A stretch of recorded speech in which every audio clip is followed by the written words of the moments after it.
Pong est un jeu créé en 1972 par l'américain Nolan Bushnell pour Atari. Inspiré d'un jeu de tennis de table développé par Ralph Baer et son équipe en 1967, Pong ouvre officiellement l'histoire de l'industrie vidéoludique.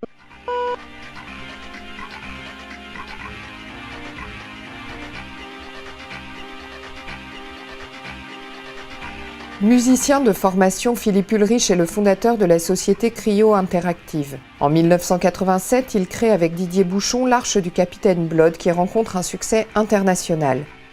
Il développe ensuite de nombreux jeux et est aussi le producteur de Chambre avec vue, le dernier album d'Henri Salvador. Pour nous, il a retrouvé la clé de son coffre au trésor. C'est un peu le bazar ici. Commander Blood, Ubik tiré de l'œuvre de Philippe Cadic, Dune en version chinoise avec le puzzle, Hardline. Ah ça c'était Infogrames, les passagers du vent. Et chaque fois que je touche un jeu comme ça représente un an de ma vie, quoi. Là on a la version du deuxième monde avec Canal+, projet extraordinaire du pari virtuel, premier jeu massivement en ligne et qui était le précurseur de Second Life. Ça c'est la version de Captain Blood qui est la version américaine. Et le packaging a été fait par le graphiste qui avait fait l'affiche de Star Wars. Regardez ce jeu, Phoenix. Phoenix a été fait chez R Informatique, et l'auteur, parce qu'on marquait le nom des auteurs, vous avez Paul Cuisset. Et Paul Cuisset, c'est un très grand nom du jeu vidéo, et donc à l'époque, c'était un jeune auteur de chez R Informatique. Moi, je considère qu'un programmeur est un artiste. Il faut maîtriser l'interactivité, la technologie, le graphisme, les sons, le scénario, l'écriture. Je pense que c'est peut-être pour ça qu'il y a très peu de grands noms du jeu vidéo connus. En fait, peut-être que le jeu vidéo n'a pas encore trouvé son Hitchcock. À partir des années 80 jusqu'à la fin des années 90, c'était vraiment un âge d'or du jeu vidéo parce qu'on inventait tous les jours quelque chose. C'est-à-dire, ce qui n'existait pas la veille existait le lendemain. Et donc ces années ont été formidables parce que si on n'était pas un inventeur, on ne pouvait pas travailler dans le jeu vidéo. Alors ça a changé complètement aujourd'hui.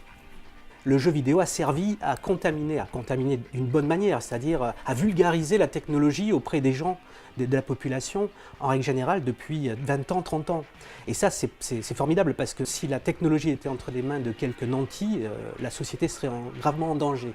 Donc aujourd'hui, je dirais que vous avez des dizaines, des centaines, des millions d'experts en technologie qui n'ont rien à envier aux meilleurs experts du Pentagone. Ça s'est démocratisé de manière extraordinaire et évidemment, parmi tous ces gens, vous avez des créatifs fantastiques, formidables.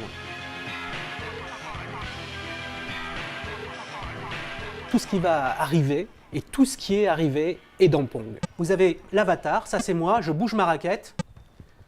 Vous avez l'intelligence artificielle, c'est-à-dire le système qui réfléchit où est la balle et comment elle va nous battre. Et vous avez l'élément qui circule et qui fait le test de collision.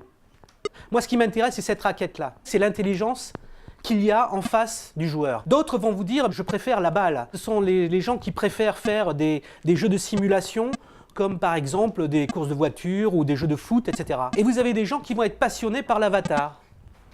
Sans les jeux vidéo, je pense qu'il n'y aurait pas aujourd'hui cette musique dance, cette musique... J'adore les Daft Punk, mais je pense qu'ils doivent beaucoup au monde du jeu vidéo.